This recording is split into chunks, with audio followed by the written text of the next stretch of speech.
Hi everyone, if you've reached this point, you are at phase 4 of the Farm to Table project, and this is instructional video 4.1.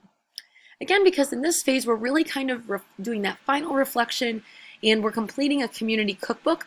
It's not a super long phase, so there'll only be one instructional video for this part. I did want to highlight what we'll be doing in phase 4, and then I'll get into the more specific details.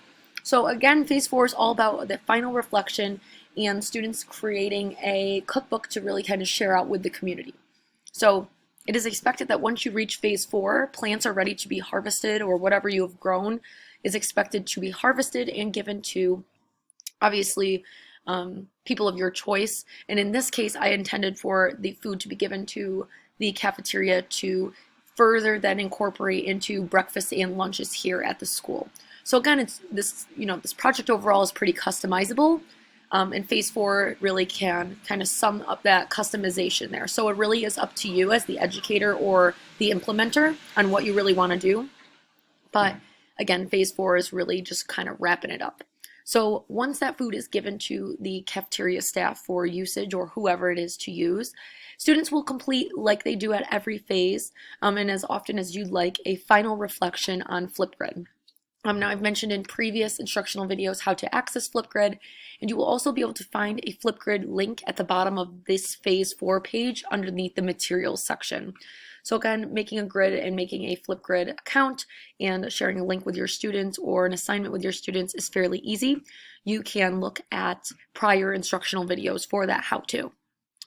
After that reflection is kind of done, again, it's up to you whether you choose to do the reflection before or after the community cookbook.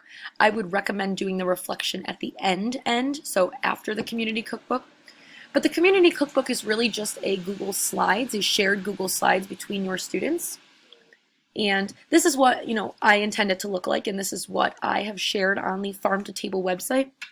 It's just a slide deck that students are able to add their own personal recipes. Now, this is not a recipe that a student makes up. This is a recipe that a student can look up and research, whether it be Google or like a Food Network site, or this could also be a recipe that they get themselves from perhaps a family member or another member in the community. The goal of this is to really just create a cookbook of healthy recipes or fun recipes that students, of all ages or any age really, can create at home using some of the items that they had grown. So for example, if students grew corn or squash, the intention would be that this recipe somehow involves either corn or squash. Does it necessarily have to? No. But again, this is just kind of promoting those healthy eating habits, and oh hey, we don't just necessarily need to eat these vegetables alone. We can eat them cooked in different meals or prepared in different ways.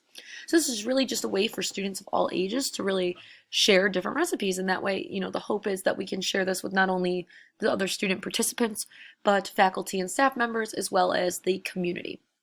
So these are all editable slides. And students can, you'll type in your dish title, they can put the title over there with a picture if they'd like, totally up to them. And then you can obviously share this out with the Google Slides share button. So again, totally customizable and up to you, just is really dependent on how you want to do it. Again, I would recommend completing the reflection after this, because this may actually be the student's favorite part of this project. And it's a great way to really kind of tie everything together. Like, we're not just growing this food for nothing. We really are growing it for a purpose. And it will be interesting to see, how cafeterias or, whoever you are providing this food for really uses that food in turn, whether they eat it, just raw or whole, or whether they cook it into something. So again, that's kind of phase 4 in a nutshell. It's not super long or lengthy. You can also, if you're in need, you can look at the phase 4 overview that I've typed up. That includes the educational approach, the expectations for the participants and educators, and again, the expectations and the website additions that I have made on the Farm to Table website. So if you have any other questions, please feel to reach out, but that is really phase 4 as a whole. It really is that wrapping it up kind of portion of the project, and it really leaves room for a lot of student reflection. So I hope that this project in all has worked really sufficiently for you and has really been meaningful to your students. And it really ultimately gives them an idea of how food really reaches from farm to the kitchen table.